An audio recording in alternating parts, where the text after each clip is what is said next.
Cámara de Diputados. Este proceso, según versiones tanto de Jesús... Las autoridades anunciaron que joven se mexicana y su hijo de 9 meses jóvenes permanecen duraron en publicando ¿Qué oles? Esta es una semana muy interesante por todo lo que ha ocurrido en el ámbito político. En primer lugar, llegó al país Emilio Lozoya Austin, procedente de España, de donde fue extraditado, por petición de la Fiscalía General de la República. No llegó al reclusorio norte como se reportó. Se encuentra enfermito del estómago, seguramente porque no ha podido dormir, las preocupaciones son muchas, y está en un hospital recuperándose. Eso no quiere decir que no vaya a cantar ante los ministerios públicos que lo tienen que interrogar respecto al caso de corrupción en Pemex cuando él dirigió a esa paraestatal. Odebrecht es uno de los puntos claves en todo lo que podría declarar este hombre que fue encargado de las relaciones internacionales de la campaña política de Enrique Peña Nieto cuando era candidato. El nombre del exgobernador del Estado de México es algo recurrente en este caso Lozoya. No sabemos cuánto puede abarcar lo que pueda declarar el exdirector de Pemex a cambio de conseguir una pena a gusto, es decir, el acuerdo del que tanto se habla.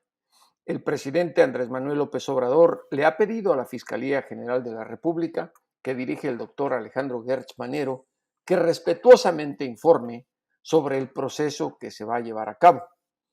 Y es que Lozoya podría denunciar a sus cómplices en el caso de corrupción de la paraestatal, porque él no se manejó solo.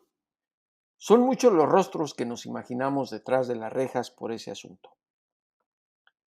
Luis Videgaray Caso, el eterno aprendiz de canciller, el exsecretario de Gobernación, también está presente, que además se dice que a Osorio Chong ya le están investigando sus cuentas. Emilio Gamboa Patrón, este político con piel de camaleón que por muchos años se ha acomodado en el poder y se acomodó hasta que llegó Andrés Manuel a la presidencia, tiene una cola más larga que el monumento a la Revolución o al Ángel de la Independencia, si quieren, más larga que la Avenida Reforma, empezando desde allá donde está Santa Fe.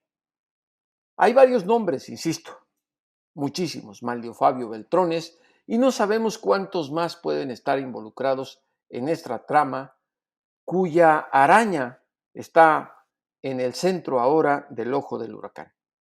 Por lo pronto, y por temor a ser mencionados, ya el Partido Revolucionario Institucional, fíjense, nada más que descaro, marcó su línea. Ha dicho que Lozoya Austin nunca ha sido militante del partido ni un solo día. La pregunta clave al tricolor es entonces, ¿por qué estuvo a cargo de los asuntos internacionales de la campaña presidencial de Enrique Peña Nieto? Es lógico que todos los mexicanos queremos que se aplique la justicia sin cortapisas. Han habido tantos escándalos de corrupción y de impunidad que no sabemos con qué político empezar del pasado. En algún momento sabíamos que el chupacabras y el favorito de todos los mexicanos para ver tras las rejas era Carlos Salinas de Gortari. También Ernesto Zedillo Ponce de León. Con Vicente Fox, bueno, ¿qué puedo decir? Es tan ignorante que se me hace que hasta dejarlo en su casa encerrado sería un gran castigo para ese hombre de Guanajuato. Tenemos a Felipe Calderón. Este expresidente sí debería rendirle cuentas al pueblo por todo lo que provocó en términos de seguridad, también en asuntos de corrupción. Y de Enrique Peña Nieto, ni hablar. Él lo veía como parte de la cultura. Vamos a ver qué ocurre, porque el pajarillo tiene que cantar. Y sabemos que él quiere una jaula de oro. Dinero no le hacía falta a Emilio Lozoya Austin. Era multimillonario antes de ser director de Pemex. Por ello es que a mí, en lo particular, se me hace muy interesante que se desenrede esa madeja de corrupción y nos pueda decir cuáles han sido los motivos por los que él incurrió a la corrupción en el caso Odebrecht. Sabemos que la política causa un ego tan grande como la gorra de Donald Trump, que es cabezón, pero una caída desde lo más alto duele mucho. Hay que estar demasiado pendientes. Ahora, no dejamos de ver otras cosas que ocurrieron en México.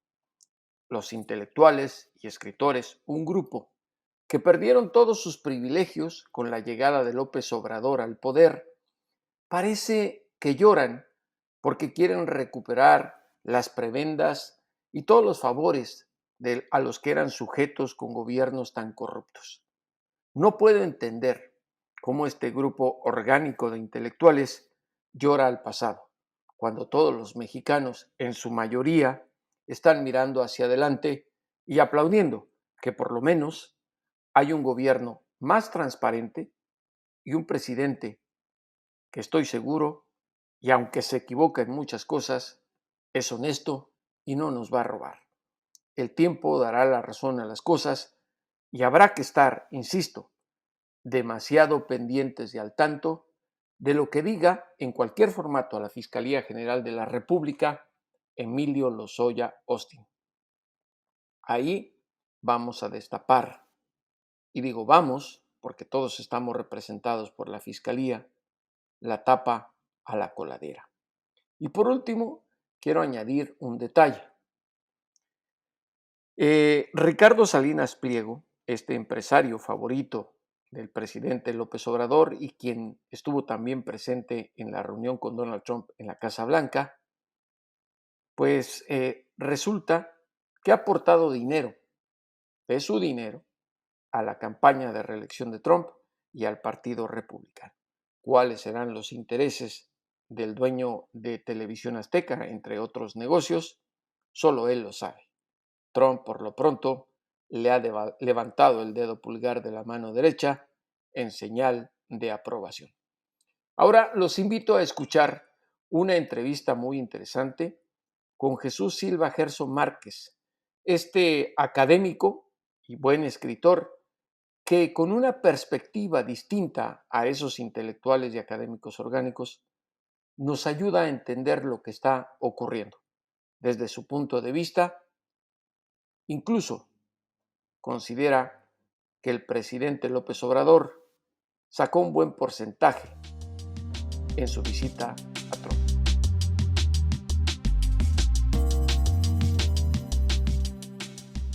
¿Qué oles? Bienvenidos nuevamente a Cada Siete, este podcast en el cual tratamos de explicar lo que ocurre en México y en el mundo. Tenemos la fortuna de contar con un académico muy reconocido, Jesús Silva Herzog Márquez, además amigo, quien desde que empezó a analizar lo que ocurre en nuestro país ya hace varios años, creo que ha puesto sobre la mesa exactamente lo que ocurre desde una óptica totalmente imparcial. Y es por ello que creo que en estos momentos es importante platicar con él sobre lo que ocurre en México. Jesús, muchas gracias y bienvenido por aceptar esta invitación de Cada Siete. Hola, tocayo, pues qué gusto, muchísimas gracias por la invitación, encantado de platicar contigo. Vamos a empezar. Quisiera que por favor nos dieras una perspectiva breve de cómo ves a México ahora políticamente hablando a 2 años ya de que Andrés Manuel López Obrador ganara la elección presidencial. Creo que no habíamos vivido nosotros un momento de tal intensidad política como la que hemos vivido en los últimos, yo creo que más de 2 años, porque en realidad López Obrador empieza a gobernar desde que gana la elección en julio del año pasado, del 2018, perdón. Entonces, yo creo que el primer dato es la gran intensidad del debate político en México, el hecho de que sí estamos ante la ambición, por lo menos, de reinventar al país, de hacer un quiebre en la historia reciente de México y de lograr eso que López Obrador plantea como la cuarta transformación histórica de México, el cuarto nacimiento del país. En ese sentido, bueno, no estamos frente a un gobierno que está pues con una agenda definida de reformas en un ámbito o en otro, sino que estamos ante un gobierno que quiere rehacerlo todo radicalmente. Me parece que lo que hemos visto hasta este momento es sobre todo una gran capacidad destructiva, una gran capacidad para decir todo lo que al presidente de la República no le gusta del modelo anterior, del arreglo institucional previo, de la política económica que había regido al país hasta el 2018. Pero creo que todavía no tenemos un reemplazo claro de qué es lo que va a quedar en el lugar del neoliberalismo que él dice haber enterrado al asumir el poder. Entonces, creo que tenemos en primer lugar esta gran ambición, esta idea literalmente revolucionaria de López Obrador. Él se imagina a sí mismo como un revolucionario pacífico. Por el otro lado, creo que tenemos también una coincidencia de este afán, esta ambición de reinvención de México, una concentración de poder que no recordábamos nosotros en la historia reciente de México.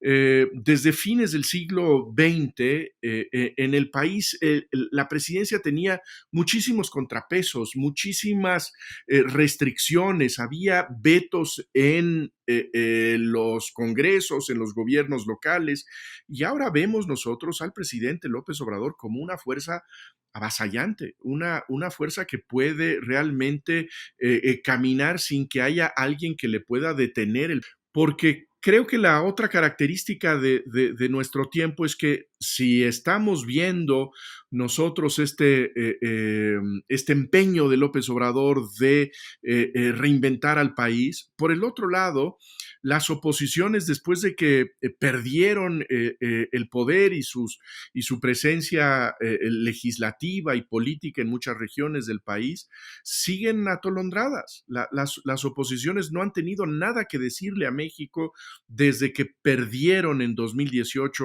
tan abrumadoramente. Entonces, bueno, yo creo que ese es un poco para empezar la conversación, ese es el panorama inicial que yo vería. Una gran ambición, un gran poder y la ausencia de voces opositoras.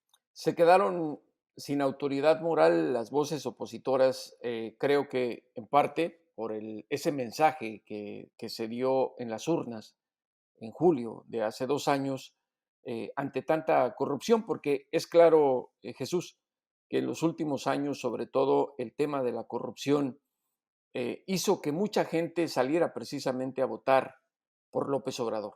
¿No lo ves así? A mí me resulta muy antipática esa expresión de la autoridad moral. Es parte del vocabulario y de la imaginación del López Obradorismo, porque pretende decirnos que la moral está en un espacio político específico y es el que ocupa López Obrador. Y todo lo que no es el López Obradorismo es corrupto, perverso, miserable y está podrido. Pues la verdad es que no me parece que esa sea una descripción justa de la complejidad política de México. Yo creo que sí tienen una enorme responsabilidad de la violencia y de la corrupción que existe, pero no podemos decir que el país es blanco y puro del lado del gobierno y de las fuerzas pro López Obradoristas y que está totalmente podrido del lado contrario. Creo que la virtud, por llamarlo de alguna manera, está bastante distribuida en el país y la miseria política también está distribuida y está también pues muy cerca de los círculos gubernamentales. Yo lo que diría, sin esta intención de decir este es puro y este es impuro, que es un poco lo que nos tienta el discurso gubernamental, es que no tienen idea del país que existe después del 18, las oposiciones. Fueron vapuleados por los votantes, tanto el PAN como el PRI, y no se dan cuenta cuál fue el tren que les pasó por encima. Y en ese sentido, creo que no tienen nada, no han tenido nada que decirle al país desde el 18. Y en ese sentido, bueno, pues hay oposiciones quizá en los medios, alguna oposición tímida en las regiones, puede verse en Jalisco, en Chihuahua, en algunos espacios empresariales, pero políticamente la oposición está huérfana, ¿no? Oye, Jesús, y justamente en eso, quitemos la falta de autoridad moral para hablar.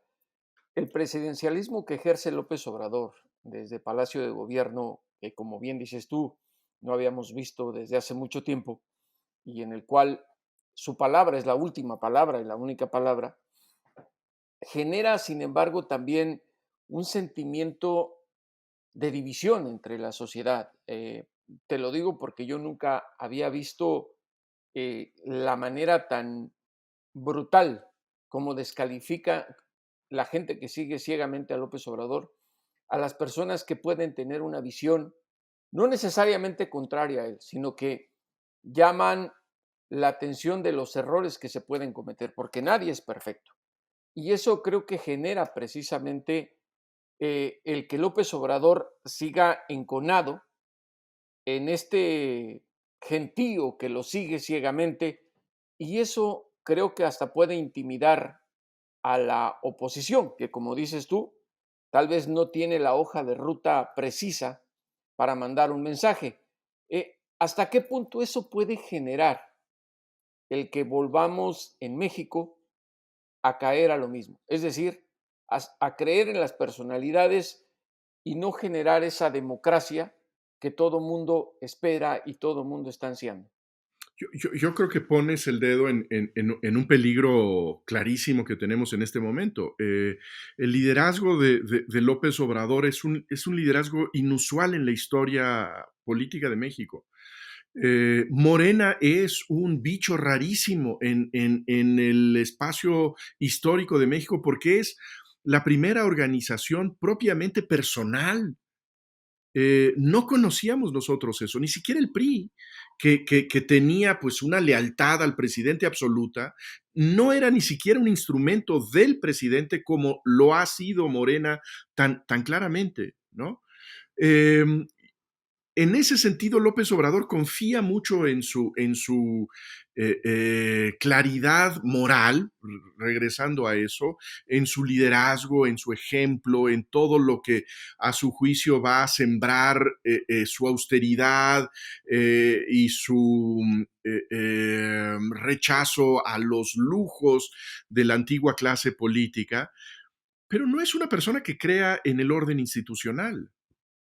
No tiene una idea de la democracia como un juego de organismos, instituciones, partidos políticos, sino que tiene la idea de que la democracia es esa expresión del pueblo que él intuye que tiene una idea sobre lo que es bueno para el país, que logra expresarse con un liderazgo como el suyo. Bueno, es una visión antipluralista de la democracia y a mí me parece en ese sentido pues muy poco liberal y en el fondo muy escasamente democrática, porque se necesitan, para que una democracia se sostenga en el tiempo, pues no solamente se necesita una conexión carismática del líder con la gente, sino que se necesitan equilibrios. Y en este momento los estamos perdiendo. Los estamos perdiendo, yo diría, en primer lugar, porque los votantes decidieron apostar por una sola opción política, prácticamente dándole la mayoría a Morena, por el hecho de que las oposiciones no tienen idea de dónde están, y por el otro lado, lo que tú dices, este discurso polarizante de López Obrador que resulta intimidador, ¿no? Es intimidante. Ahora, tenemos una dicotomía al frente. Es, por un lado, el líder populista que aboga por ese discurso, a la gente, lo que diga la gente manda, lo que quiere la gente. Y por el otro, la gente que parece que ya se le olvidó el pasado reciente. ¿Y por qué te lo digo? Tenemos el caso del acuerdo comercial con Estados Unidos y Canadá, que es netamente neoliberal. Es el legado, querramos o no aceptarlo, en México de Carlos Salinas de Gortari y la negociación que hizo con Estados Unidos y Canadá. Y nos lo ha vendido como que es algo diferente, cuando en realidad lo único que hizo con Donald Trump y Justin Trudeau, y forzados y obligados por una promesa de campaña del presidente de Estados Unidos, fue cambiarle el nombre. Pero si se lo dices a la gente, no te lo aceptan. Y creo, es el problema que tiene la visión del Nuevo México, que estamos bajo una idea de que creemos que todo lo que nos van a vender es lo que dicta el pueblo. ¿Y hasta qué punto, por ejemplo, Chucho, y esta es mi pregunta, le va a alcanzar en 6 años a vender ese mismo argumento a López Obrador? Estamos en la primera de las 3 etapas de su mandato y no es inmune a cometer errores. ¿Qué es, digamos, en este momento para ti de todo eso, la luz amarilla que tenemos al frente en el semáforo? Yo creo que lo que dices es muy importante y creo que estos respaldos que tiene López Obrador también son muy de nuestro tiempo, son de nuestro tiempo en el sentido más universal del término, en el sentido de que eso vemos también en otros espacios populistas como el trompiano. Es decir, el tipo de adhesión política que tenemos nosotros en estos momentos es el de un apoyo afuera de cualquier cuestionamiento. Aquella frase de Donald Trump en tiempos de campaña: yo puedo ir caminando por la Quinta Avenida, darle un disparo a alguien y no pierdo un solo voto, dice él, ¿no? Bueno, la fuerza de López Obrador con alguna parte de sus seguidores tiene también un poco esa cápsula protectora que está a prueba de cualquier cosa. Es decir, sí hay un liderazgo que no conocíamos nosotros en México y es el que ejerce López Obrador. Sobre ese, que no es muy claro cómo podemos estimarlo en términos de porcentaje, pero es relevante.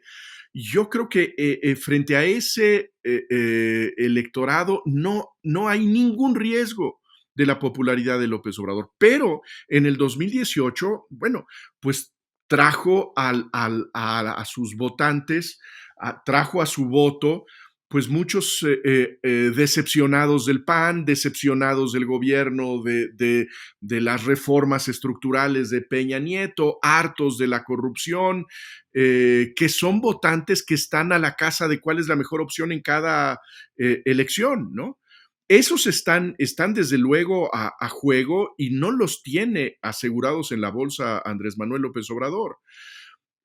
No creo que pueda repetirse una elección como la del 2018. Esa elección en donde gana una opción, mayoría absoluta, y en donde gana prácticamente en todo el país. Eso fue rarísimo lo que pasó en el 2018. En las elecciones que vienen, tiene que restablecerse la diversidad regional, la diversidad demográfica, la diversidad ideológica del país. Y en ese sentido, no imagino yo que Morena pudiera tener un resultado parecido al del 18. Le sirve para quedarse con la minoría más grandota, pues es muy probable, porque del otro lado no hay No nada, hay nada, sí, ¿no? efectivamente. Y lo que hay, además, se divide. Ahí está pues la división de la derecha con el nuevo partido de Felipe Calderón, que yo creo que es la mejor noticia política que puede tener el López Obradorismo hacia adelante, el hecho de que el flanco de la derecha esté partido en dos opciones, ¿no? Ahora, y hablando precisamente de 2021, están ocurriendo en estos momentos factores que creo van a tener efectos en lo que va a decidir la gente, y sobre todo que es algo que, aunque no lo está vendiendo así Morena ni López Obrador, seguramente les va a dar ganancia. Me refiero a la llegada al país y las declaraciones que pueda hacer Emilio Lozoya sobre casos de corrupción, que ahí puede ser un parteaguas que acabe de enterrar las aspiraciones que había levantado el PRI, por ejemplo, por el caso de Manlio Fabio Beltrones, Luis Videgaray, el propio Peña Nieto y los demás involucrados. Y la otra, el caso también de César Duarte, el exgobernador priista de Chihuahua. Pero queda también el caso de Ayotzinapa, Jesús. Estamos hablando de tres puntos, dos claramente de corrupción ligada al PRI y una que tiene que ver con este arrastre que tenemos desde hace varios años, desde que gobernaba Felipe Calderón, que es de derechos humanos. Las investigaciones incompletas, lo obsoleto que era para muchos el trabajo que hacía la Procuraduría General de la República. ¿Qué podemos esperar inmediatamente de esto? Más allá, no estamos especulando lo que va a decir Lozoya, por ejemplo, o a quién puede denunciar Duarte, o qué se puede descubrir con el caso de los 43, si Tomás Herón es extraditado a México de Canadá. ¿Cuál es lo inmediato que espera la gente con esta ansia, que aunque no lo digamos, de venganza? Yo creo que por supuesto, creo que no le diría yo venganza, pero sí pues de representación simbólica de justicia que llegue a los niveles en donde debe llegar, a donde debe llegar, que es pues a las más altas esferas del poder político en México. Y tiene que ver, yo creo que con el expresidente Peña Nieto. Eh, me parece que deben tener claro las personas cercanas al gobierno eh, que no puede esta administración entregar buenas cuentas en términos económicos. La crisis económica va a ser devastadora, va a ser terrible. Este gobierno va a tener un impacto negativo en la reducción de la pobreza. Habrá más pobres, inevitablemente, después del gobierno de López Obrador que los pobres que había cuando él llegó a la presidencia de la República por la severidad de la crisis económica que estamos ya enfrentando. No creo que tengamos mucho que celebrar en los próximos años en materia de tranquilidad pública, de pacificación, de seguridad en nuestras calles. Sí puede haber un elemento que fortalezca el sentido de los votantes de López Obrador, de decir, aquí hay un punto de quiebre con la impunidad, con la corrupción, con la falta de castigo a quienes son verdaderamente responsables de los abusos de derechos humanos, de la corrupción, de la delincuencia en el país. En ese sentido, yo creo que la gran bolsa de oxígeno del López Obradorismo está en estos asuntos de los que tú hablas, en las revelaciones que puedan provenir del exdirector de Pemex, en la captura del exgobernador de Chihuahua y lo que también pueda revelar. Y en el caso de Ayotzinapa, no creo que podamos nosotros llegar a una verdad que nos pueda convencer a todos, pero por lo menos hay esta idea de que la tesis del peñismo, de la verdad histórica, se desploma. Y creo que en ese sentido está la esperanza del gobierno del López Obradorismo, que hay un combate a la corrupción que no tiene nuevas instituciones, que no establece organizaciones y procedimientos que hacen más improbable la corrupción, pero que sí muestra símbolos de la lucha de la corrupción y eso puede ser políticamente muy ventajoso para el López Obradorismo, ¿no? ¿Tiene manera, digamos, de defenderse ante estas cosas que se vienen el PRI y el PAN, por ejemplo? ¿Le ves que tengan alguna alternativa? Bueno, me parece que para el PRI resulta muy difícil Eh, eh, yo creo que lo que pasó en el 2012 es pues el triunfo no simplemente de cualquier PRI, sino creo que la peor cara del PRI, la cara del PRI de Atlacomulco y la cara del PRI que pues está más directa y activamente involucrada con la corrupción. Si nosotros recordamos pues esas imágenes de Enrique Peña Nieto con los gobernadores del PRI, si nosotros recordamos aquella expresión de Peña Nieto de cuál era el refresco de juventud de los gobernadores priistas, pues todos resultaron unos pillos. En ese sentido, no veo yo ninguna posibilidad de recuperación del PRI, francamente. Y creo que lo que hemos visto desde el 2018 es pues, el intento de acercarse a Morena y de acercarse al López Obradorismo con tal de salvar pescuezo, ¿no? Eh, Ahora, en el no caso del sé PAN, si el PAN pueda, ¿perdón? en el caso del PAN, porque hace un rato hablabas de que le conviene a López Obrador esta confrontación de la derecha con el partido que quiere crear el expresidente de México. Pero yo creo que tú también has percibido que la gente, y cuando digo la gente, hablo de la gente que sigue a López Obrador, tiene esa espina clavada de que quieren ver a un expresidente en la cárcel, o por lo menos encausado judicialmente. Y uno de los grandes enemigos favoritos, por lo menos de la gente, es Calderón por el caso de seguridad, que nada ha cambiado en términos de lo que ocurrió en el sexenio pasado y lo que estamos viviendo ahora, sobre todo con el crimen organizado.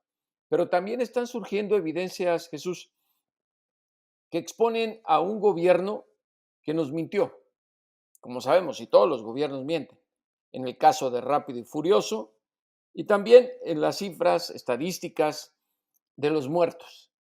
Lo manipularon de alguna manera para no darnos a conocer lo que ellos tenían, lo que registraba el caso de Genaro García Luna, por ejemplo, en Secretaría de Seguridad Pública, y se iban con las estadísticas del INEGI.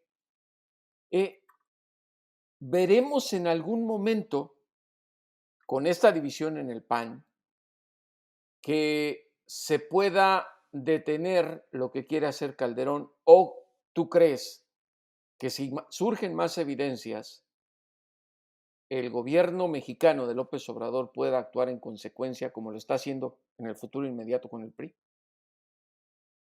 Pues yo creo que ahí hay mucha incertidumbre. Creo que la detención y las revelaciones de su secretario de Seguridad Pública, del gran favorito de Felipe Calderón, que fue Genaro García Luna, yo creo que implican una responsabilidad gravísima de Felipe Calderón.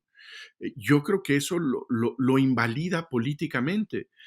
No sé si implica eso una causa judicial sólida.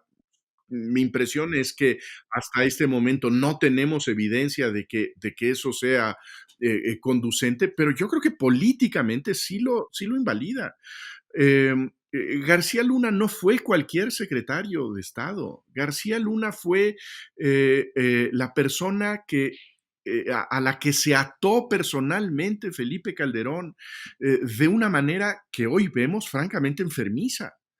Eh, no fue capaz de someter a su colaborador a los exámenes indispensables para darle la confianza que le otorgó el presidente Calderón. En ese sentido, yo pensaría que en términos políticos estaría arruinada la carrera política de Felipe Calderón, que tuvo como gran bandera de su gobierno la lucha contra el crimen organizado y la cabeza de esa estrategia resultó totalmente cuestionada por las revelaciones que obtenemos del gobierno de los Estados Unidos, ¿no? Eh, ahora, mi impresión es que podemos hacer el cuestionamiento de las consecuencias de esa estrategia, de la eficacia de esa estrategia. Hasta este momento, creo que no hay ningún registro de que haya una conducta judicialmente procesable en términos penales de la conducta del presidente Felipe Calderón, ¿no? Pero habrá que verlo, ¿no? Ahora, hay un punto, un quiebre, digamos, en lo que ocurre en el país y que tiene que ver mucho con lo que se empezó en el sexenio de Calderón. La relación con Estados Unidos tiene aspectos positivos y aspectos negativos. Sabemos que Estados Unidos no tiene más que intereses y no amigos. Y lo hemos visto a lo largo de la historia, tú la conoces muy bien. Pero ahora se habla en términos generales del caso Rápido y Furioso como si no hubiese ocurrido nada en el Congreso Federal estadounidense. Y simplemente se busca a un criminal, a un delincuente, de decir, él es el culpable, él es el responsable, ellos lo hicieron. Pero también aquí, Jesús, creo que esa cola de culpabilidad se extiende hasta el sexenio de Peña Nieto, por un personaje, el exministro de la Suprema Corte de Justicia, ex embajador y ex procurador general de la República, que estuvo informado del caso Rápido y Furioso en su momento cuando estaba al frente de la PGR. Eh, ¿Esto no crees que tenga consecuencias? Es decir, porque la gente luego se queda con la idea de que ya hubo un arreglo con el gobierno, incluso se le critica a López Obrador lo de abrazos, no balazos, lo de amor y paz, y estoy hablando de un personaje que es Eduardo Medina Mora, que fue transeccional y que no sabemos en realidad qué tanto pudo ocurrir, o qué tanto pudo saber, o qué tanto pudo transmitir al presidente. Pero pareciera que Calderón vive en un estado de negación. ¿Tú crees, Jesús, que un secretario de Seguridad Pública, como mencionaste a Genaro García Luna, y un ex procurador general de la República no mantuvieran informado a su jefe de lo que estaba ocurriendo, o que su jefe no supiera lo que estaban haciendo sus subordinados? Pues mira, yo creo que resulta difícil imaginar que no se mantuviera informado al jefe de operaciones que tienen esta importancia, pero habrá que verlo concretamente. En el caso que mencionas tú del exministro de la Suprema Corte de Justicia, del ex embajador, del ex secretario Medina Mora, sí me parece que hay un cuestionamiento muy grave por la manera en que se procesa su renuncia a la Suprema Corte de Justicia. Eh, Renunciar al que podríamos decir que en un sentido estrictamente constitucional es el máximo cargo que puede tener un mexicano, porque forma parte de la bóveda de la estructura constitucional de México, sin ninguna explicación, sin ningún argumento, sin ninguna fundamentación de una decisión de ese tipo, genera las especulaciones que estamos teniendo en este momento. ¿Qué es lo que hay detrás? ¿Quién presiona? ¿Cuáles son las revelaciones? ¿Cuáles son las acusaciones? ¿Qué trata de cuidar? ¿Qué trata de esconder? Yo creo que la salida del ministro Medina Mora realmente genera una nube de especulaciones terribles para el país que son realmente muy negativas para la vida de una república, en donde necesitamos saber por qué se toman decisiones que nos afectan de esa manera, como el que se aparte un funcionario de un cargo de esa naturaleza y que no puede hacerse simplemente porque tiene una diferencia con un colega, sino que tiene que fundamentarse de manera muy seria, ¿no? Ahora, Jesús, y quisiera con esto cerrar la plática, digo, contigo es pasarse horas y horas hablando y uno va aprendiendo. Hay un tema que para mí es prioritario como mexicano, la seguridad y la inseguridad que vivimos. Las estadísticas están ahí sobre desaparecidos, sobre homicidios, sobre incidentes en los cuales el crimen organizado, especialmente el narcotráfico, sigue involucrado. Pareciera que nada ha cambiado, incluso en lugares, en regiones del país que ha empeorado la situación, digamos, desde hace ya más de 14 años. ¿Cuál es la problemática desde tu punto de vista que tiene el que ni en este gobierno, que se supone es diferente, se haya encontrado la fórmula, no para acabar con esto, porque no se va a acabar todo lo que arrastramos en un sexenio, para ofrecer por lo menos cuentas positivas y medianamente positivas a la sociedad? Pues me parece, coincido contigo, ese es el problema que creo que nos angustia a todos los mexicanos. Eh, yo creo que en el sexenio de Felipe Calderón perdimos al país, en el sentido de que perdimos la libertad de caminar tranquilamente por las calles, perdimos la tranquilidad para desplazarnos por las carreteras y conocer y disfrutar a México y salimos con miedo.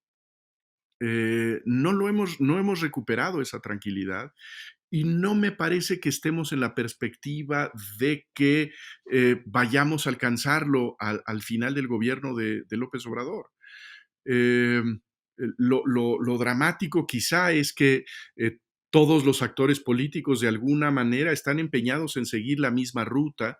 El discurso de López Obrador es distinto en la medida en que predica que se están atendiendo las causas y que en el fondo, si ya hay un gobierno sensible a la pobreza, no habrá violencia, ni inseguridad, ni crimen, pero pues creo que todos sabemos que eso es misa, eso es irrelevante, ¿no?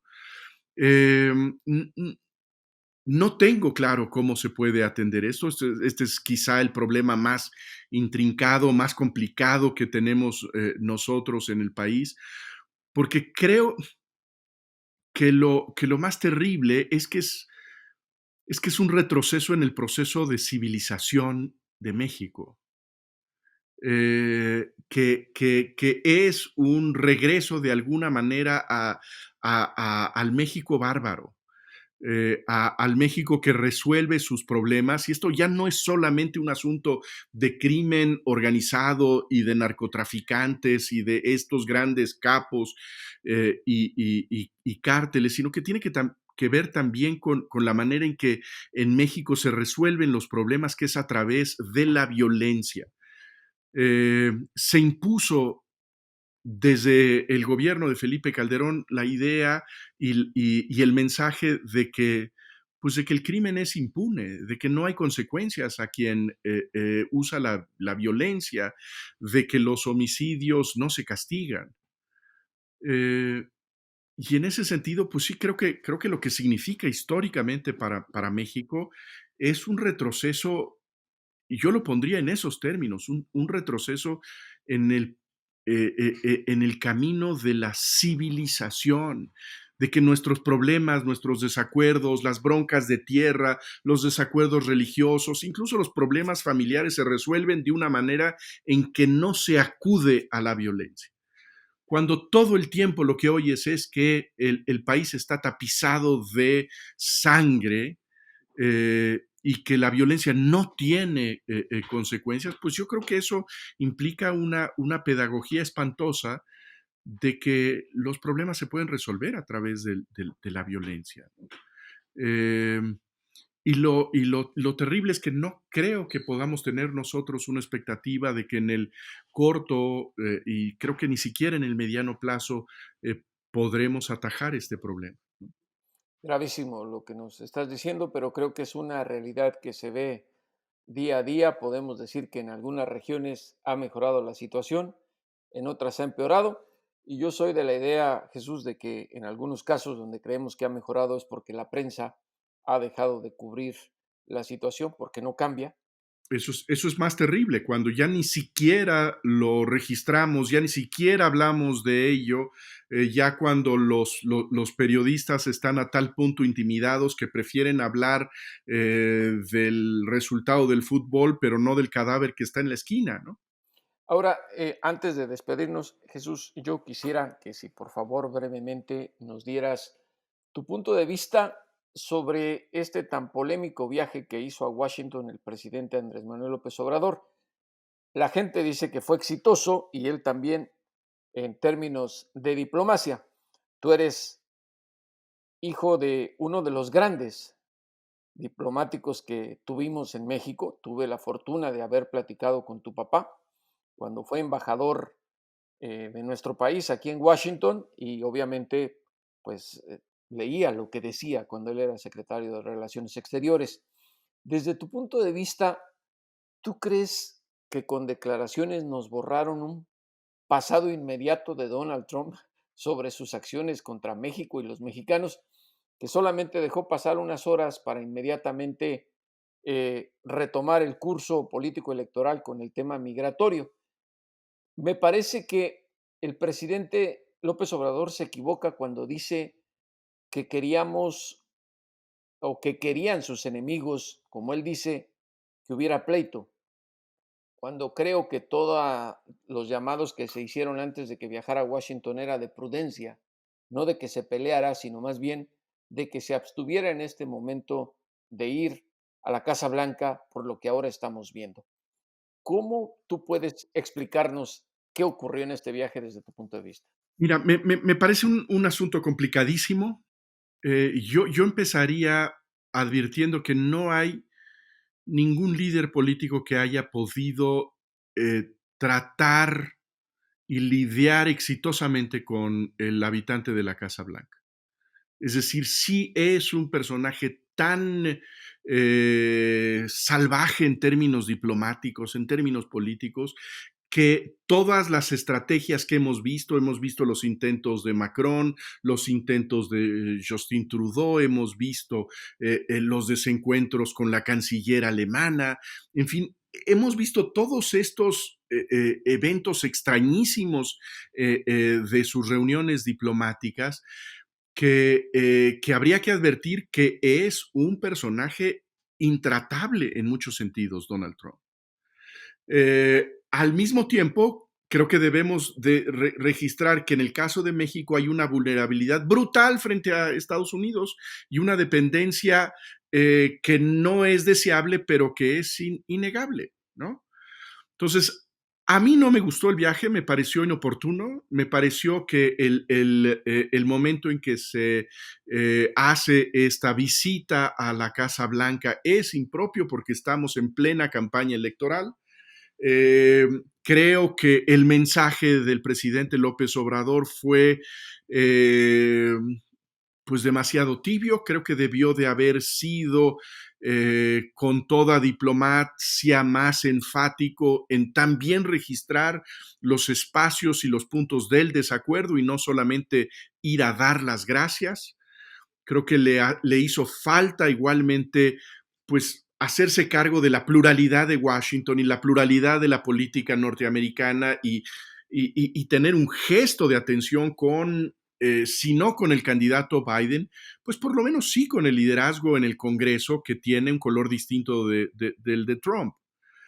Ahora, dicho esto de todo lo que me molestó del viaje, eh, creo que tenemos que reconocer que entre todos los conflictos que tiene México en este momento, problemas sanitarios gravísimos, problemas económicos, incertidumbre con la empresa, problemas institucionales muy serios, amenazas a los órganos autónomos, pleitos con la comunidad científica, cultural, con los periodistas, etcétera. Yo quisiera que nos pusiéramos también en el escenario contrario de que le agregáramos a toda esta ensalada que el presidente de México está peleado con el presidente de los Estados Unidos. Eh, yo creo que estaríamos en una situación francamente terrible si a esto le agregáramos digamos, el que México estuviera en esa situación de vulnerabilidad en el blanco de ataque del presidente Trump y del candidato Trump. Eh, no nos no conseguimos, digamos, un chaleco antibalas, anti-Trump, pero yo creo que de alguna manera ese viaje del presidente López Obrador genera un espacio de cierta tranquilidad en un ambiente tan turbulento como el que tenemos en este momento. Jesús, muchas gracias por tu Muchas gracias, tiempo y a, Jesús. y a los que nos ven y nos escuchan, les repito, síganos en nuestras plataformas, en las redes sociales, estamos en todos, en Instagram, en Twitter, en Facebook, en YouTube, y también puede conseguir el podcast en iTunes y tenemos el canal en Telegram. Y como siempre, a los criminales y a los políticos, por favor, devuélvanos al México que nos arrebataron.